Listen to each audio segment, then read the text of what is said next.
Hi, thank you. Thank you all so much for coming tonight. My name is Erica Blackwell. I'm the program manager for Zero Waste Humboldt, and this is the final event in our 2015-2016 Zero Waste Solutions Series. So thank you so much for coming out. This event will be a workshop format to learn and discuss the challenges, the creative solutions, and zero waste methods for reducing waste at large outdoor events. And I'd like to start by thanking Lost Coast Brewery, Coast Central Credit Union, and the Footprint Foundation for sponsoring this series. And I'd also like to acknowledge the support of Stillman Associates, the North Coast Co-op, and Redwood Alliance. So I have 3 quick announcements before we get started.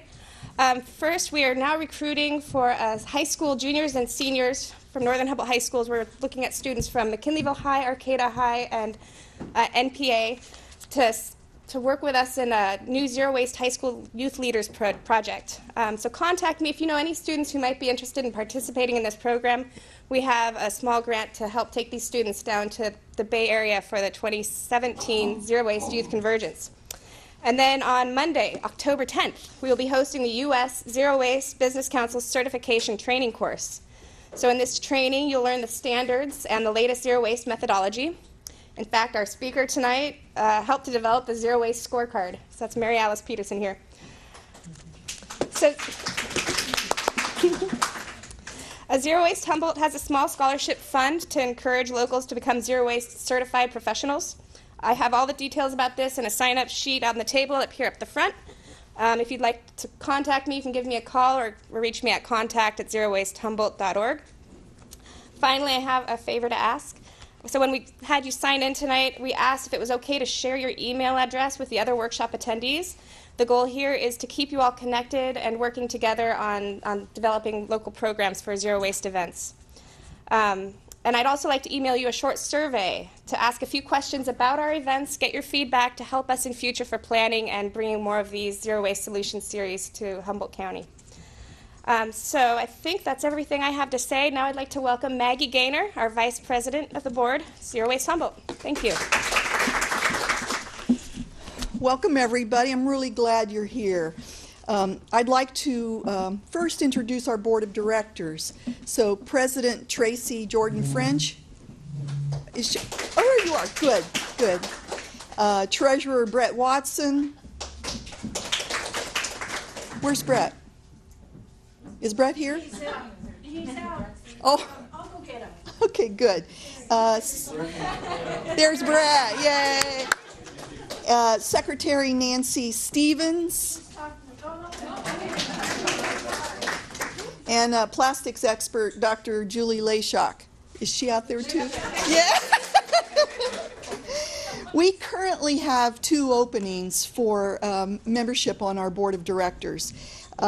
So if you're interested to learn more about the zero waste approach, what it can do for global warming, what we're doing in our own local community as a young organization working with schools and businesses and local government, please talk to these ornery looking characters who are on our board and learn more about what we're up to, because we would really like to invite you and talk more with you about it. We are so pleased that our speaker has returned to Humboldt, the home of her alma mater, for this workshop tonight. Mary Alice Peterson is an environmentalist, journalist, author, researcher, and teacher who has worked for 12 years as a senior representative for the Walt Disney Company Corporate Citizenship, Environment, and Conservation Department team. That's a mouthful, headquartered in Burbank. She currently develops and supports company-wide environmental standards and guidelines, including Disney's paper sourcing and use policy and Disney's wood use standard. Mary Alice is proud to serve as a business advisory board member to the U.S. Zero Waste Business Council that will be doing this certification training in October, where she helped develop the scorecard for really calculating how close you're getting to that zero, and has spoken at many conferences. Prior to Disney, Mary Alice worked in the environmental field for local government for 9 years. the Ventura County Environmental and Energy Resources Department, Santa Barbara County, the City of Thousand Oaks, and the City of Ventura. In 2011-2012, Mary Alice served as an adjunct faculty at Golden West College in Huntington Beach, teaching a zero waste in business course. She's the co-author of a best-selling paperback book, Backyard Composting. I don't know how many of you've read it or seen it. It's one of our little Bibles in our field. And wrote a manual on municipal compost program development titled Keep It Off the Curb.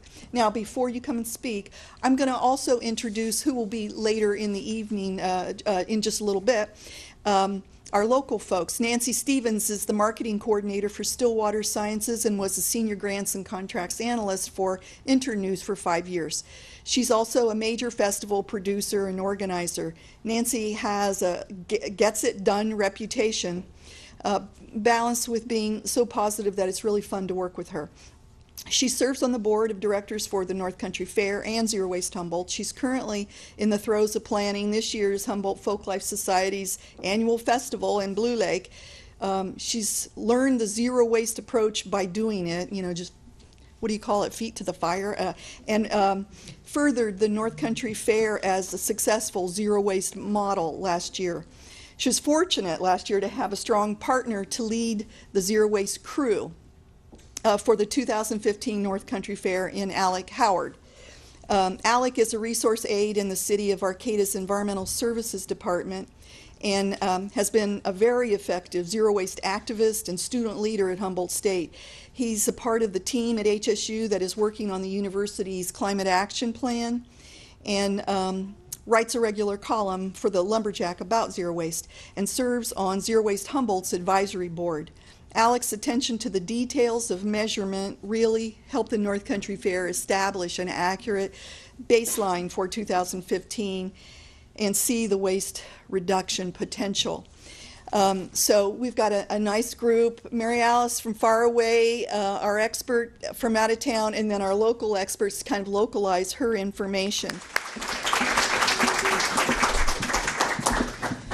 Oh, thank you so much for having me here. It's so exciting to be back in Humboldt. You guys know how awesome it is here and how hard it must be for me to have to live in Los Angeles all these years after having been on the North Coast for all this time. I was sitting next to Brett, my friend, who I've known for many years, and remembering that probably the first place I ever started composting was at Blue Lake House with Christina, our friend. Yeah, so I think I really, it's great to, Maggie Gaynor, she didn't say it, but she's actually my mentor into the recycling field. I graduated in '85 with a degree in journalism. Mark Larson was one of my teachers, and it was exciting to be a journalist. I worked at a newspaper and got paid minimum wage, and that was all well and good. I was happy to have a job here, as you know. But when that job ended, I had to scramble and figure out what I was going to do next. And I had met Maggie because I interviewed her for a piece on recycling in our newspaper, the Humboldt Beacon, down in Fortuna. And I remembered how cool she was and how much I liked the idea that there were people that were working as recycling consultants. So I reached out to her and said, hey, do you need any extra help? And she said, my gosh, yes, I do. I'm producing this 1989 California Resource Recovery Association conference. She was hosting this big conference with all the groovy recycling people at HSU and really just needed, some admin and just overall support. And so I hopped in and did part-time work for her. And then as part of that, I got to attend the conference, and she had some amazing speakers there that year.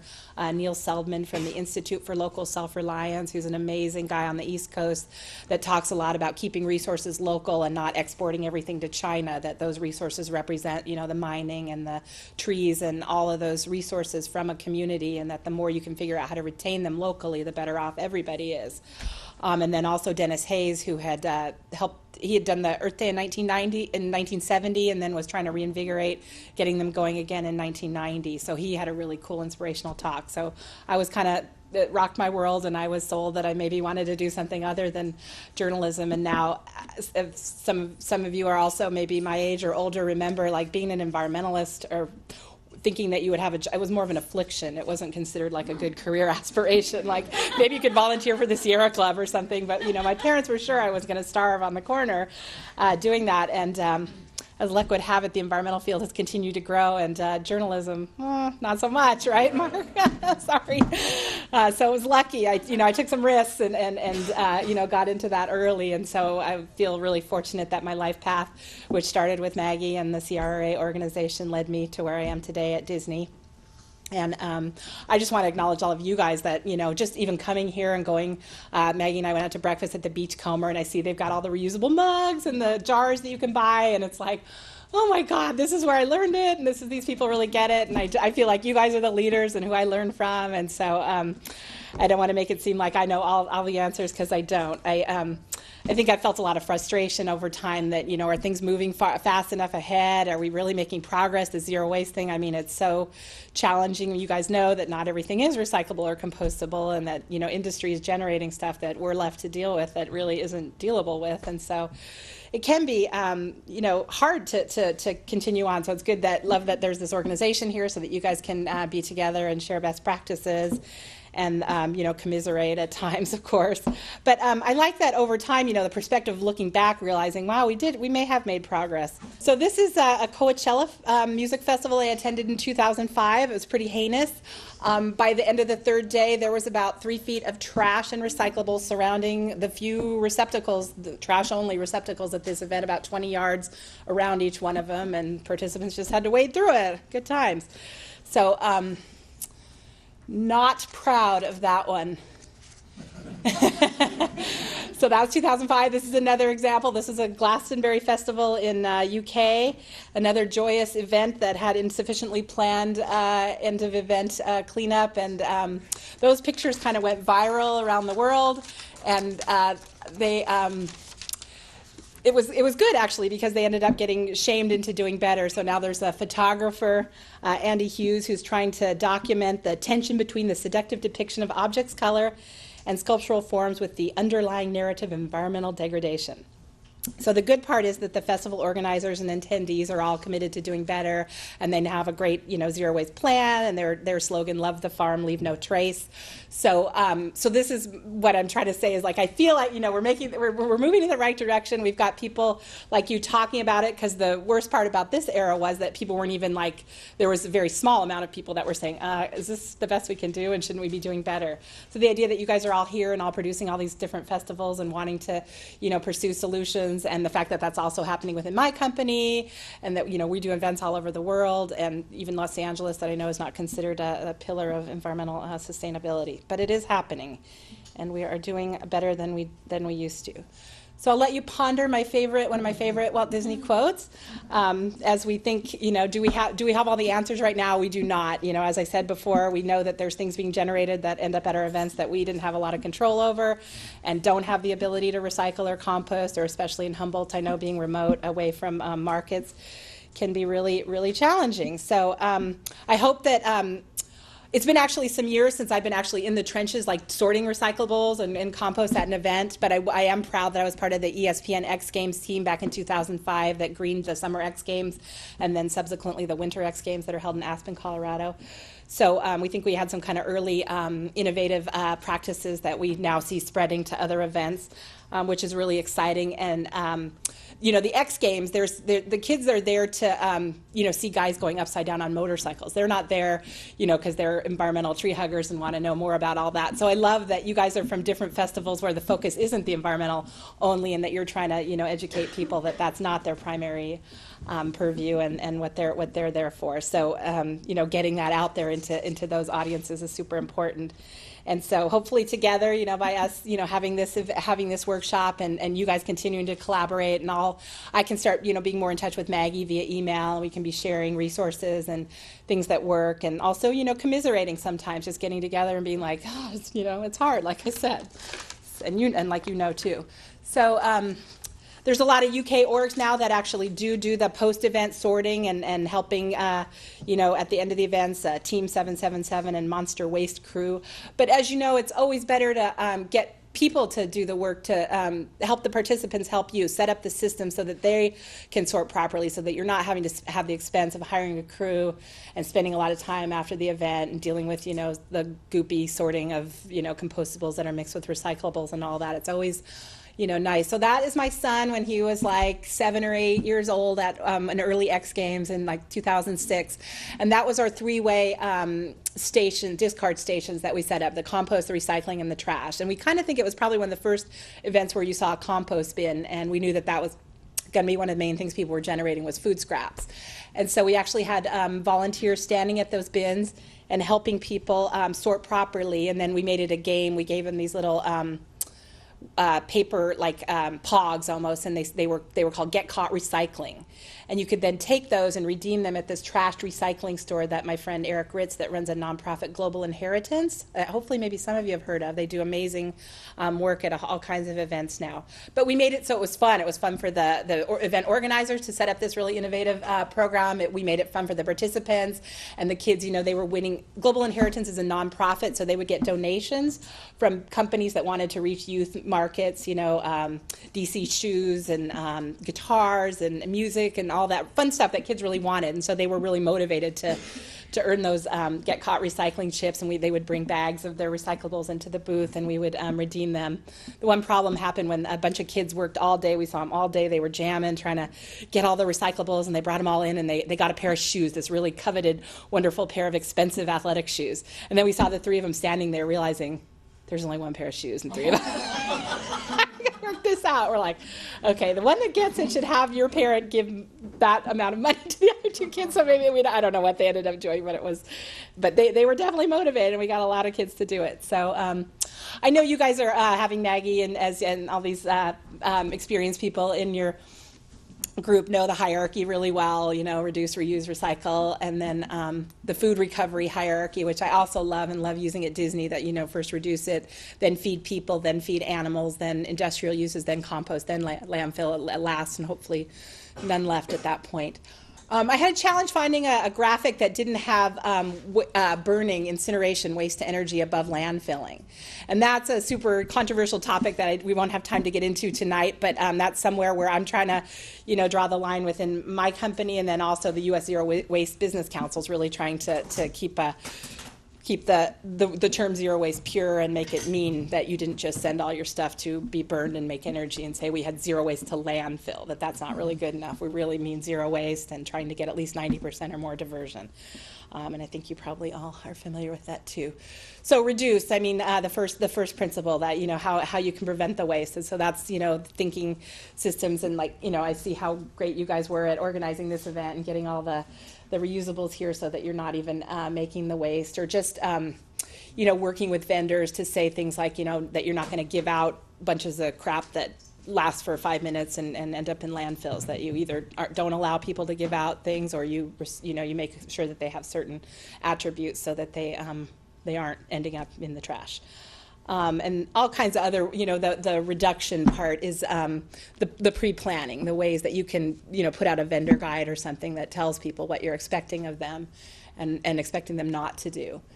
And then reuse, which is actually my favorite of the hierarchy, and I got involved when I was with this California Research Recovery Association. They had a repair, reuse, and resale council, and I really love that because I became a thrift store shopper being in college here in Humboldt, and just was so thrilled that I could buy a pair of pants for $2 or $3, and I had a sewing machine so I could alter and adapt them, and then I we did refashion shows at some of these conferences, and so. Reuse is super cool, and I heard a lot of you guys mention it and see it in practice here, but I know this question, are reusables really less impactful? And the answer is yes, yes, and yes.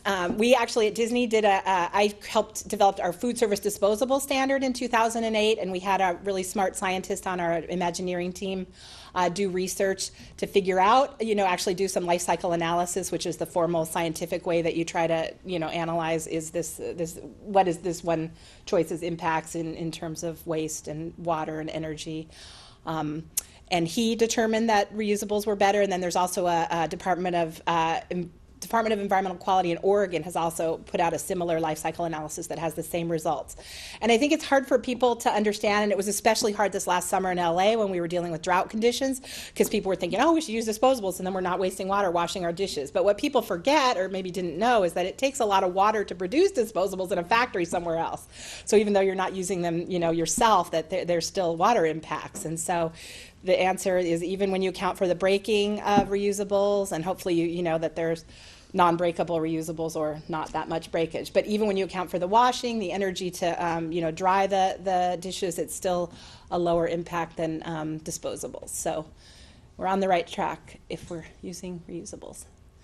So now this is the other really challenging part of it is, what do our state health codes actually say about reusables? And I'm sure some of you have encountered this at your events, right? That there are very strict regulations right now that, so this is the most critical part, section 4-603.17, except as specified, blah, blah, blah, empty containers intended for cleaning and refilling with food shall be cleaned and refilled in a regulated food processing plant. So that means a temporary event is not a food processing plant, and so you can't, take, use a reusable, wash it there in a, funky sink that you set up, and give it back to participants. That there really are restrictions around that. Michael Cementis and Wastebusters. Have some of you guys worked with him here already? He has an amazing business where he's been doing this and actually bringing crews in that have the sink setups. Go ahead, Maggie. You guys at Rev 8, have you worked with him? No. Okay. He's based in the Bay Area, but he actually got in trouble with a health inspector in Santa Barbara a few years ago that realized that there was that code there. And even though he was doing pretty safe practices and actually had some pretty, nice looking sink set up there, they shut him down. And so he's now, hold on, here, let me go. Okay, so he's now working with this California Retail Food Safety Coalition to evaluate these objections of these businesses that are trying to use reusables at festivals. So I just started talking to him like 2 weeks ago and was so excited that he was on this front, and really want to suggest that all of us try to help support his efforts within the state to try to get them to understand, to set up standards so that we know that, we're doing things safely, having to do with water temperature and what type of detergents and all that need to be in place so that you aren't causing any public safety health issues, not, making people sick, but that we can use these reusables like we're all trying to do. So I'm gonna stay in touch with Michael, and I can liaison with Maggie, and we can. I guess it's been kind of languishing there for a year or two, as he said. But I think maybe if we get more people behind him, I think he was happy at the idea that there were other folks that wanted to tackle this with him. So that's good.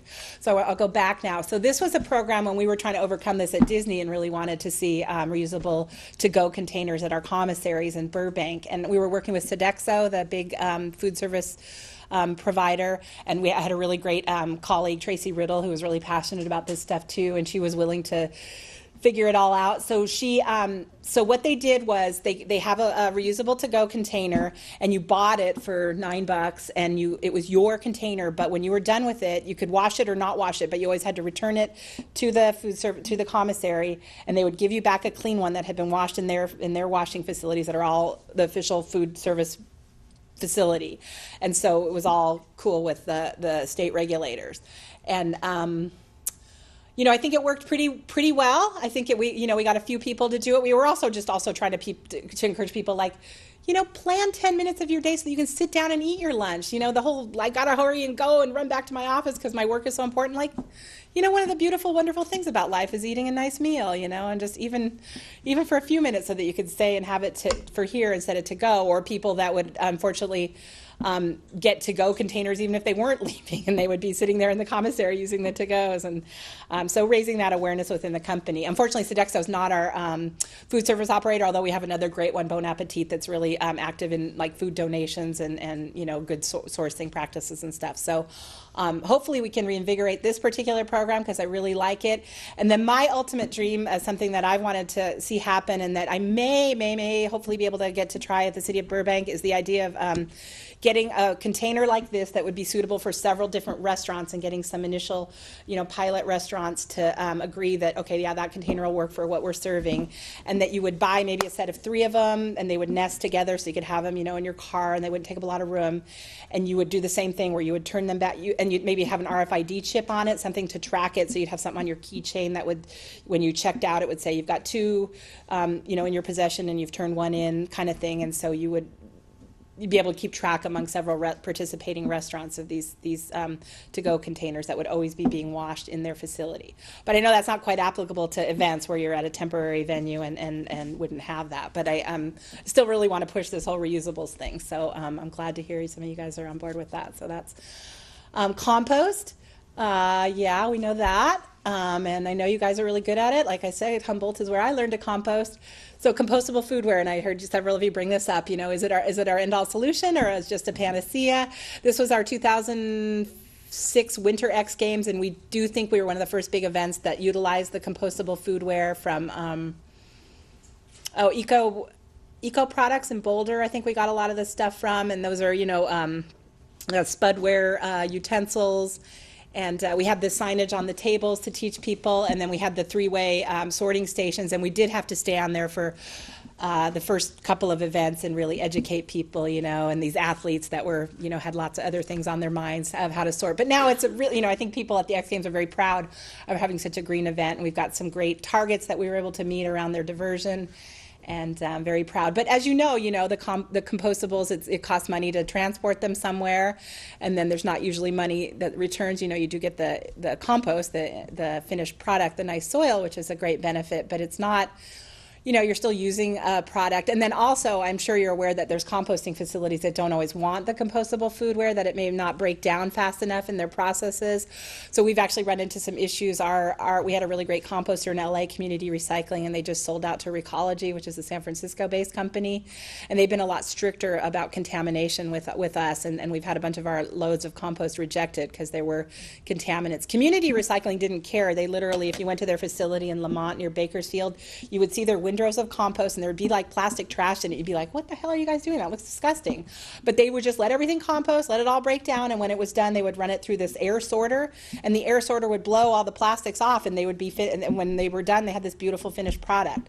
So that system was working for them, the not worrying about the contaminants in the advance and just blowing it off mechanically at the end. But I guess Recology, I think there maybe was some additional restrictions from the state, and all kinds of stuff happening there that I'm not aware of, but it's not the perfect solution. I did just recently, I don't know if any of you have seen this, Earthware.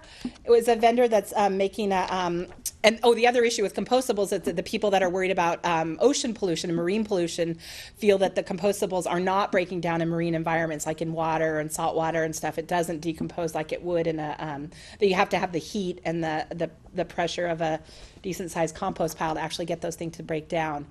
The facilities either need to, pre-grind it so that it's in smaller bits. But this one is claiming that it's actually marine degradable and compostable, and it's actually kind of it almost feels like those peanuts, the packing peanuts that are corn-based, and they kind of just, if you put it in water, it just, so they feel like that. And so I haven't had the chance to use them enough to see whether they would hold up, because that's always the other complaint, that you get this groovy compostable plate and then it leaks and somebody important complains to the higher ups, and then the next thing you know, you're not using compostables anymore.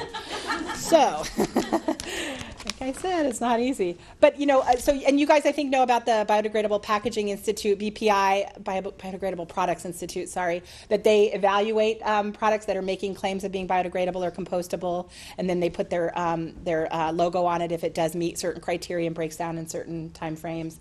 And so that's a helpful thing that you can ask your vendors for. As you may also know, there's people that are doing the greenwashing around biodegradable. That drives me nuts, when I see somebody like putting something out and it's like that beige color and you think it's something good, and then you realize it's just the normal plastic and they're just trying to make it look like they have some reusable number 5 to-go containers, and prior to that we had used compostable, and then they switched to this the commissary, and so people are still putting in the compost, and it's like, why are you making it hard for people? They're trying to do the right thing and you make it that color. So those standards around, I know that some of the things that compost foodware people have been doing is making the hole in the handle of the silverware. But, again, getting back to the reusables, I don't have my purse locked in there, but, those to-go, the to-go-ware, the little sets of fork, knife, and spoon that come in a little Velcro thing. To me, those are the most handy, wonderful things, and they're made of bamboo. So I used to have a metal set, and I'd always have to take it out when I traveled by air because it wouldn't go through security. But now the bamboo is no problem, and so I love it. And I've got chopsticks in there, and then I also have my reusable straw. For me, it's the easiest thing in the world to carry because I have a purse. I'm thinking for men it might be a little harder unless you have the man purse, MERS. But still, it's and the idea that so when I look back at the successes and think about how we made progress, I think about how many people we've gotten to start bringing reusable bags to stores. I mean, it's happening everywhere. It's happening in LA for people that weren't. There's a lot of LA County actually requires that stores charge for it. So it's really raised awareness, and you really do see people that aren't like, tree huggers that are out there with their reusable bags. And the reusable bags are actually better than any disposable bags. They're stronger. You can put more stuff in them. They don't rip. I keep those Chico bags in my purse, and I'm crazy about them. But so that idea that could we eventually get people to carry the reusable silver utensil kit, and I would like to think that we can, since we got them to do the reusable bags. So this is another one of my favorite solutions, is food served in food. And so probably seen stuff like that. That's an avocado shell that would have at best gone to compost when it was done, and doesn't that look yummy? By the way, I want to come to the Oyster Festival. I don't think I could afford oysters when I was here in college, but I love them now. So I just wanted to show you, there was a website I found that had examples of all these food, and I don't know, has anybody tried that here? Has anybody done anything innovative around this? Because if anybody could do it, you guys could. So those are just a little cupcake cup with the whatever meat, bologna, and eggs in it, and ice cream inside of an apple. How cool is that? Yeah, so ice cream cone would be an example of that from way back when, and that's a wonderful way that ice cream's been served, and nobody has an issue with that. And then tacos, I think, are a good example, taco shells. Oh, I had a whole list of other things, the avocados, just things with just, chips, and just in a simple, maybe served on a napkin or a reusable paper, a paper boat that doesn't have the plastic liner. I'm sure some of you are familiar with that challenge, that you can get something paperboard that looks like it could be compostable, but then it turns out it's got this thin little layer of plastic that's going to interrupt the composting process. So that's what the BPI logo will help you determine, is whether, because they can make that film layer be a compostable material, and so if you choose that, then and really that's a great solution right now where we're at, is that just make everything food service related, the food and the containers, it's all compostable one way or the other. So recycle. I think we all know that recycling, the situation with recycling is not ideal. That, 1 and 2 bottles, yes, great, groovy. So beer festival, if you're serving in that bottle, but it sounds like a lot of those are, probably keg service, and that they're having to deal with some kind of cup. I just a week and a half or so ago got food service packaging recovery tools from the food service packaging industry, and so they put out this big guide like, yay, hey, we figured this out, we've got this recycling guide for you. And so I start reading it, and it's like, can packaging be recovered? Yes, but not all.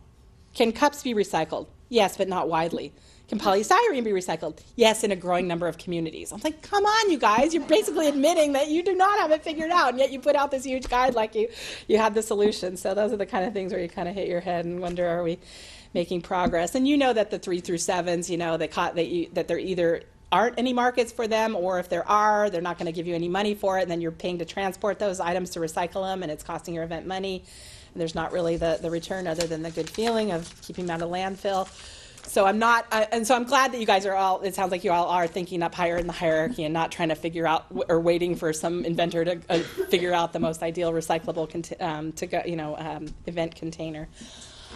So those are my little hop through the hierarchy, and then just talking about business leadership. I think in the description for my talk we talked about it, business approaching this, and government, and then all of the organizations, and then the individuals, the participants. I wanted to talk about how when with all those pieces working together, hopefully we can finally get some solutions.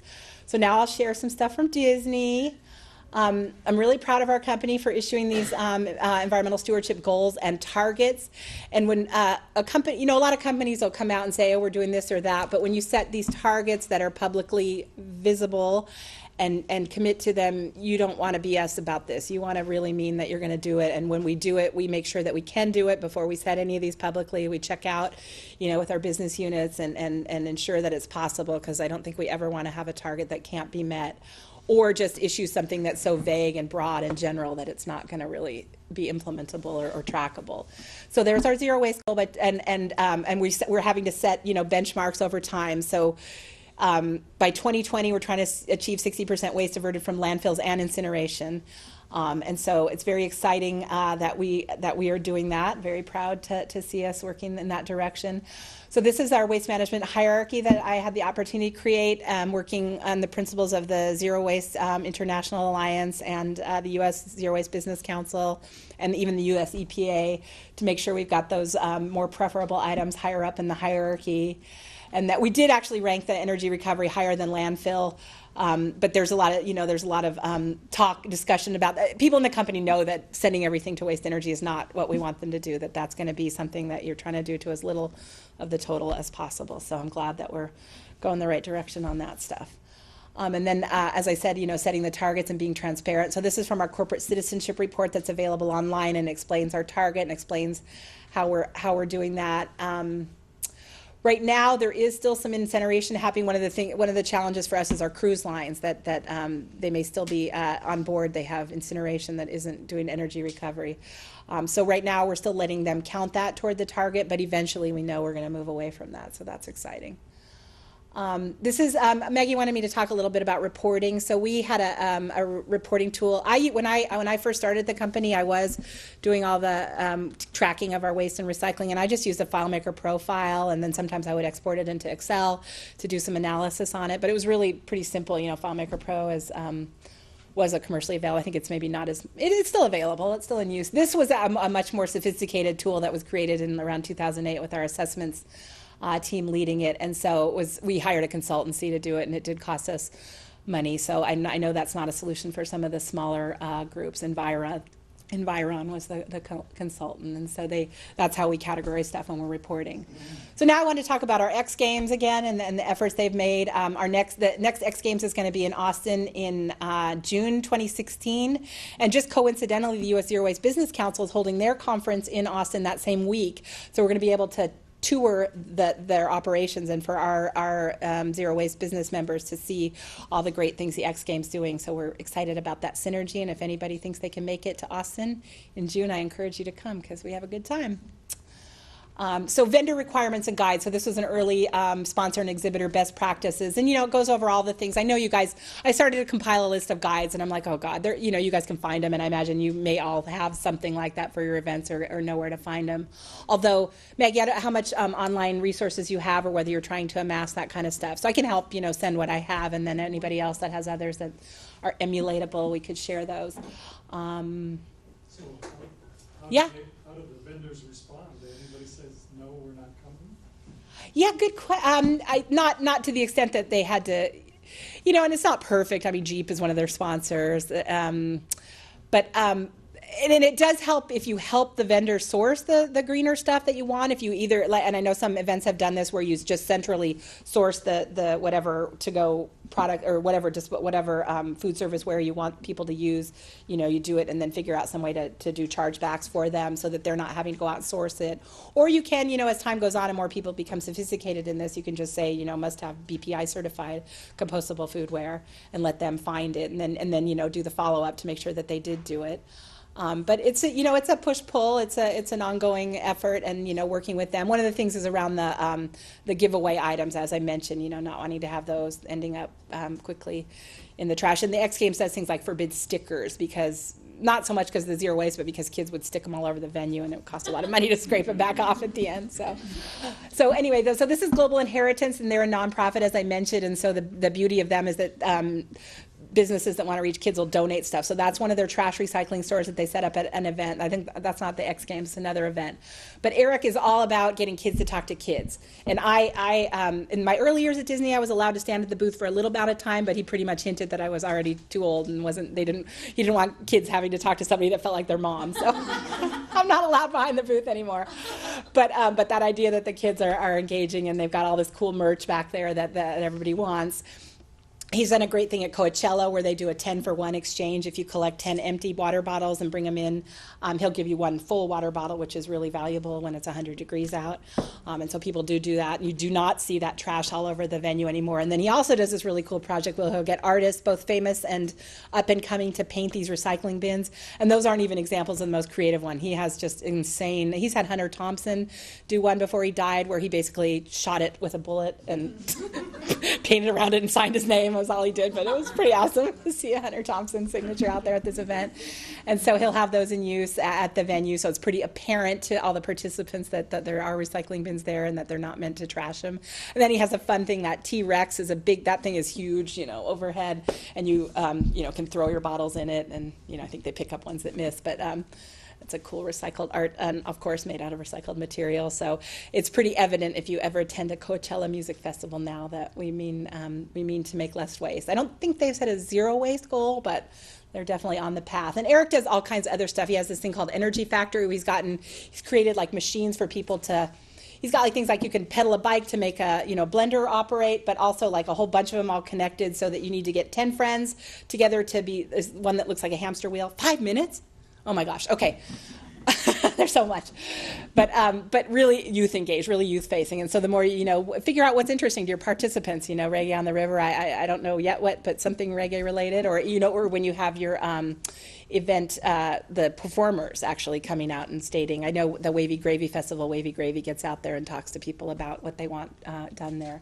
So the ESPYs are the award show for the sports industry, and so they're super diligent about zero waste. It's an ESPN program, and so they've got the recycled carpeting and unique messagings, reuse the shirt programs. They do all kinds of stuff. They hire Eric to be at the event. They've got all the 5-gallon water dispensers, and they provide the staff with the reusable containers. And team jerseys is always, if you can afford it. I know not everyone, but the idea that everybody's got that identity and is out there and is visible and that people can find you if they have questions. And then I showed you the 3-way sorting system, and this is a 4-way one that's for offices because it's got the addition of the paper there because it's backstage. So, and then the color-coded bags are also really helpful. They're more expensive than regular bags, and we haven't had great luck with the compostable bags because they tend to rip. They aren't yet quite strong enough, but we've had a hauler that was fine with just putting the stuff in green bags, and they would slice it open and get the compostables out. So, so the colored bags are really, and then the idea of leaving the empty bags in the bottom of the receptacles, so that when the people that are emptying the full ones can just the bag that they need is below it. And I think that's a nice best practice. So there's another event I'm involved with. The LA Decompression Festival is a Burning Man related event, and this is a wall of plastic bottles that have been painted different colors. It's like a giant light bright that the participants can get involved in making different patterns, and it's really fun and engaging and interactive and provides at least a second life for some of those bottles. This is my tea party. I host a little Mary Mad tea party there at it, and I have all reusable dishware that I serve tea, and I do the illegal dishwashing backstage, luckily the department. But those are my friends, and we say the Burning Man event is all about participation, and that nobody's just a participant, that everybody's involved and you all have a role. So those are my friends happily, and they do. I get people to wash the dishes through the whole event. It's awesome. Organizational support. So just you guys, some of you are talking about sports events. So the Green Sports Alliance is a great org that's helping sports teams and venues with their environmental performance. And the US EPA Game Day is a challenge for colleges and universities. I think HSU has participated. Have you guys won game days? Yeah. Yeah. Awesome. Yeah. So that, and X Games, ESPN has been involved in those as well. And then CRA, California Resource Recovery Association, which is how Maggie and I got into all this fun stuff. And they've got a green initiatives for venues and events, a technical council that's specifically focused on that. And so if you're not yet already a member, I encourage you. Leslie Lukash is the chair of that, and she's awesome. She's who was leading workshops in the early days. That's how I learned how to help the X Games. So I can't recommend that organization more highly, greenvenues.org. And then the U.S. Zero Waste Business Council, which I'm here representing as a business advisory board member. They don't yet have an event-specific certification, but they do for businesses. And she just recommends, Stephanie Barger, the leader, just recommends, they've got a nice checklist for businesses which follows the hierarchy, reduce, reuse, recycle, and may be helpful. But as I say, I know there's lots of guides out there, so that's not short. Government leadership, I do want to talk about the city of Aspen. They have a super gnarly requirement for all of their events. It is hardcore. We had a hard time, as green as our X Games, and as much as we thought we were doing, they really had to jump to meet all these requirements. So, and you won't get your event permit if you're not doing all these things, that your staff has to be trained. They've got not permitted to give away any items that aren't reusable, recyclable, or edible. And then they're also trying to drive local purchasing within Aspen or within the state of Colorado, that you have to supervise your waste stations. I mean, these are, so that's and I've got the URL on my presentation, or I can share it after with Maggie so you can look that up. Vegetarian meal options are really pushing it. Prohibited idling vehicles, styrofoam, and neon paper. The US EPA has a bunch of business guides that are really great. Awards, I think, are helpful when you can pursue these awards. The Food Recovery Challenge is a fun one that our Disneyland Resort won recently, and I've loved WasteWise because that's helped our company do better every year trying to get those, and now we're at the highest level of their Hall of Fame. RAP was the state's program. It's kind of gone away now, but because now California has mandatory recycling, so they don't need to drive it. Has anybody used the EPA WARM tool to calculate your greenhouse gas emissions? Because I know that's something that sometimes people, they feel like the waste part isn't so important and they're more focused on the greenhouse gas emissions. And so this is a way that you can take your data from an event, any diversion that you've did, whether you've recycled or composted or what have you, and run it through this tool or prevented the waste. And it can give you the greenhouse gas savings, which is helpful if you're, I think, wait, who was it that said they were working on Blue Lake? Yeah, and was it greenhouse gas related or no? Oh no, you were working on the festival. Anyway, anybody that's got people that want to know about greenhouse gas. There's some of us that could work together on that. This was just a simple form. Maggie wanted me to talk about tracking, but I can kind of wrap it up from here. So I was just sharing how, just using a simple Excel sheets. I always love to calculate the savings, the avoided disposal, revenue positive when you get free recycling or reduce costs, and then can produce this number. So avoided disposal, sometimes people don't think to calculate it, but if you figure out the things that you prevented and what they weighed approximately, and there's some cool tools like the diversion study guide is available that will help you if you, let's say, eliminated envelopes. You can go to that tool and say I eliminated 500 envelopes. It can tell you how much waste that prevented. And then you can use that to say, hey, if I'd thrown that all away, it would have cost X dollars. I should probably get more into that because it is really important, but I'm kind of near the end. The EPA has got some great toolkits. They've got a really good thing for food service operations, less applicable for events, temporary events. Oh, that's the WARM calculator again. And then CalRecycle has a commercial recycling calculator. There's a triple bottom line tool.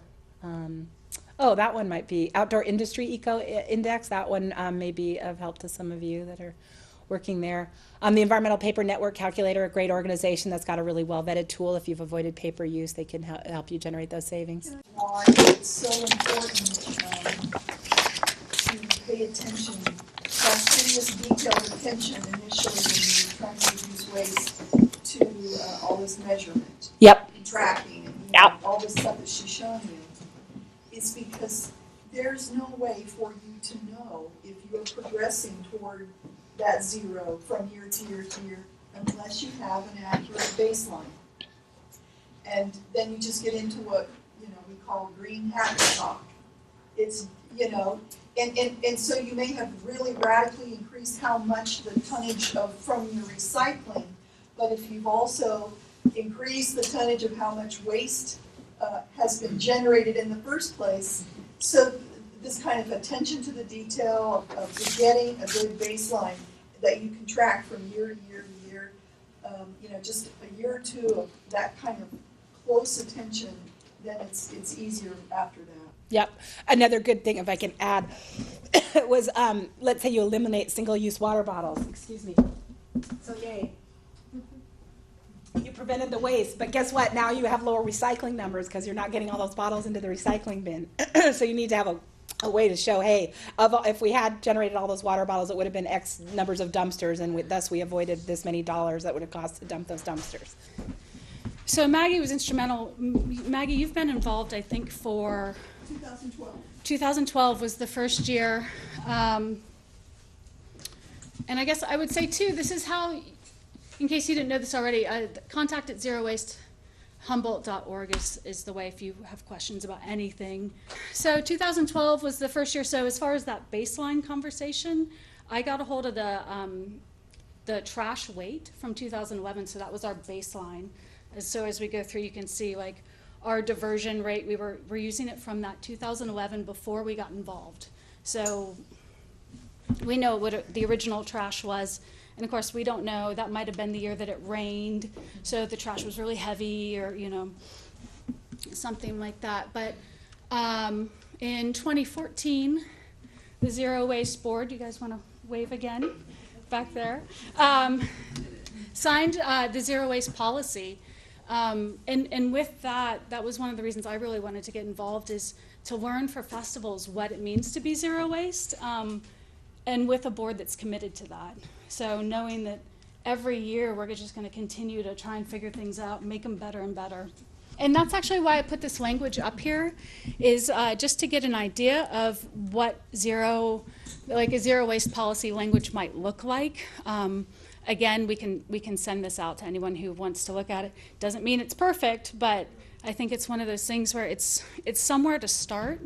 And once you get that commitment from the board, you can really launch into trying to figure out how to improve every year. And we know with all these festivals, you think you have something figured out, and then something changes, like the recycling center closing. So, yeah, it keeps us on our toes. So, something that North Country Fair is doing. This is the application when food vendors, are applying to North Country Fair. This is the first year. We've had this information in the general packet for sending out to any vendors that might be interested. But at this point, if they're interested in applying to be a vendor, they do now have to read this and sign this before they send it back. Hoping that there really haven't been that many problems, but it's just one of those things where it's now very clear. The language is right there. People are seeing it, they are reading it, and they are signing it before it comes back. So that's new this year, and that hopefully will not scare anyone away, but rather make them realize that we are serious about being a zero waste event. So I'm just going to go through some of these real quickly. Nice. As soon as the vendors are accepted, that's where Alec and I jump in, and we start talking to the vendors about what materials they're wanting to use. If they haven't been to North Country Fair, let me back up a little bit. North Country Fair, I think our maximum food vendors is 10. So this is not a huge event. This is not Oyster Festival or Reggae on the River, some of these larger events. We have about 10 food vendors, so it makes it really easy for us to start that dialogue with them about what kinds of materials they want to bring. I ask them to send pictures. Once they show up to the event, literally, we walk around with our clipboard and stop in and say hi and let them know that we're actually really involved. And make sure that whatever we've approved as their material is what they're using, that it's not the red Solo cup. All of a sudden, wait, where did that come from? Or it also gives us a really good idea, too, from walking around. If we start to see, and Alec will be talking a lot about this too, but if we start to see trash showing up when we're sorting, or even other products, we can see it and then run back and then poke our head in and try and figure out who's the vendor so we can talk to them, because people do run out of their approved materials and they'll run to Safeway and grab whatever they can because they're not going to slow down their sales. And so we did a little bartering, running between food vendors last year to just make sure, do you have extra of the compostable plates because they just ran out. So we do a bit of that, I think. And I'll get to challenges later, but I was clocking my steps, my miles, and in 2 days it was over 20 miles. So it's a challenge to be everywhere at once, which is why May is so great that she can help with that. But one of the things that's really important is that we don't allow any water bottles. They cannot sell water bottles. What we'd love to do is not allow anyone off the plaza to sell water bottles either, because they do show up into the event. So we do end up with a lot of water bottles, because even though it's not within the festival, they can just go to the Arcata liquor store and get a water bottle and bring it right back in. So, what was it, Maggie? You're saying a permeable border. It's a permeable event. Yeah. So how do you dispense water then? Well, It must be mega. we have, and we're buying more of those big igloos. And we have cups next to them for people to use. They can stand there and drink their water and put the cup back into our dirty bin. We don't wash those on site. Once they're used, they're used. But certainly we're promoting people bringing their own cup but it's one of those challenges. But these are the materials that we love, and again, that boat does not have the plastic in it. The recycling facility did take some of the boats that ended up with plastic in them, but we're not sure if they should have or if they just took it. Yeah. So that's part of it, is some of those things you can't see in photos. So it is that dialogue of what's an approved. Yep, sorry, Maggie. Yep, I'll keep going. So real quick, this is sort of our setup. That's our map of the plaza. We have 7 stations, 104 volunteers that all get trained beforehand, and our setup where we have the compost, trash, and recyclables. And this is challenges, and you guys know these challenges, but even though we have those sorting bins, we have trash cans that are concrete that we can't move off the plaza. So we're throwing tarps on all of them. I mean, at the end of the festival, I saw tarps, walking off in somebody's back. I don't know, but we're trying to cover those so that no people aren't using them. That up in the top center is our compost, and as it gets fuller, I mean, it's a dirty job, right? People are jumping in it to flatten it down, and it ended up being 1,000 pounds of compost. Far right, that's our trash, and it ended up being 367 pounds of trash after 2 days, which we still think we can drop that drastically. But there's a bunch of styrofoam in there. That didn't come from the food vendors. That came from off plaza somewhere. The idea of our compost here is it's not so much food, is at least I thought. It's plates. What was the diversion percentage overall, the 300 whatever pounds? Yeah, and I've got a graph that will be coming up too, but it's 87% at this point since 2011. Yeah, but that compost that we're taking all the way down to Cold Creek in Ukiah, because they are a high heat industrial composter. That's 1,000 pounds of compost that we're then driving to Ukiah. It's all silly. It's because we're so remote that we don't have these facilities close by. A picture of Alec talking about challenges. I mean, bending over all day long for 2 days. Well, I'm doing my 20 miles. He's leaning over the entire time. Bottom right, compostable cups. Compostable cups, you guys all know this, I'm sure, but are not recyclable. They're not, and which means then that those also have to go to the compostable, the Cold Creek compost. They don't want them. Right. They really don't want them. It's not like it's great for its soil. Yeah. So that's the challenge, and certainly why we're trying to promote reusables. Here's what we've done. 2011, this is our baseline here. So every year, I have a little laser indicator with the red button. Oh, thanks. And so every year we've just, at this point, it's 1/6. This last year, the slice of the pie that I've pulled out is 1/6 of what it was when North Country Fair started. Yeah. And so there's our diversion rate. At this point, it's 84%, and Alec and I have all sorts of ideas on what we can do about that, and we'll be talking about that in just a minute. But yeah, I mean, we certainly see ways that we can continue diverting from the landfill. Here, and I'll hand this over to you, Alec. Yeah.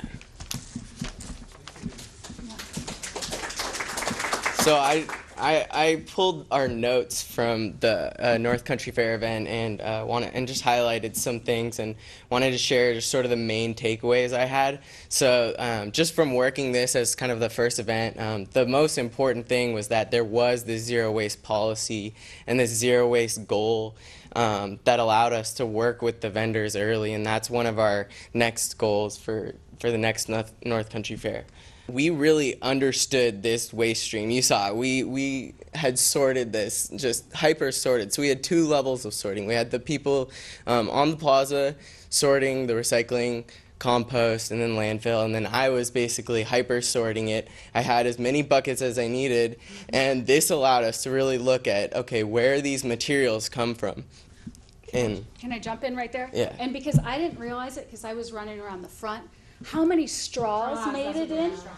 No straws. Vendors are not allowed to use straws at the event. So those are all coming from the coffee shops off the plaza. So I'm Yeah. just shocked by the straws, how so many the there are. the weights don't really tell the story of the materials, and so like looking at the actual materials really allowed us to think about what our waste was. Another example of that was we were getting a bunch of trash bags, and we were in control of the trash bags, and so we are going to probably try to not use trash bags next time. So that's just one thing where when you can see the waste and you're intimate with it, you can identify where it's coming from and why you're using it. Our trash was mostly outside items. That's where it really came from. We had diapers and dog poop, cigarette butts, but we had hyper sorted these, and so Eel River Disposal was willing to take this material from us, and that's another big takeaway is we didn't know where the recyclables are going. Just because Eel River Disposal said they would take it, I wasn't really that comfortable that they were being recycled. Another takeaway was that the compostable cups, they were contamination in the compost stream.